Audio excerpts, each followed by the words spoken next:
nyo, panalo si Casimero, 4th round. Aba, okay. Okay yung ating isang manunod dyan. Masyadong advance.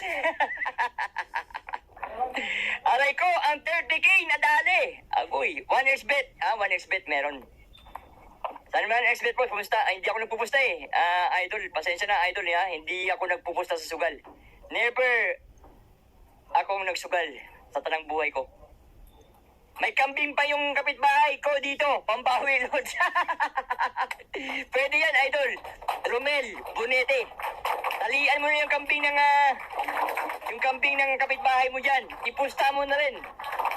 Ipusta mo na rin. Okay, nagpapalakpakan na sila. Si Cuadro Alas yan, oh. Si Cuadro Alas yan. Ito yung dilaw ang buhok. Si Cuadro Alas yan, yung nakaputi. Ayan, sumusuntok-suntok na yan. Si Cuadro Alas yan. At yung kaharap niya ay si Kuya Lods. Jason. Yan ang kaharap niya. Yung naka-white t-shirt na yan, naka-white damit na yan, si Angas ng Pinasan. Sumugal ka pero sa babae. One round na si Neri. Kapag lumagpas ng round 5, matatalo si Cuadro Alas. Malabo yan, malabo. Malabo yan mga boss, malabo yan. Malabo pa yan sa sabaw ng pusit na matalo si Cuadro Alas.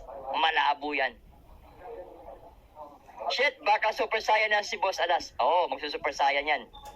Tingnan mo naman yung buhok ni Cuadro Alas. Kulay dilaw. Magsusuper saiyan yan mamaya. Tingnan nyo mamaya Round 3. Magsusuper saiyan yan si Cuadro Alas mga boss. Kalikot, baka madali ka. Bahala na.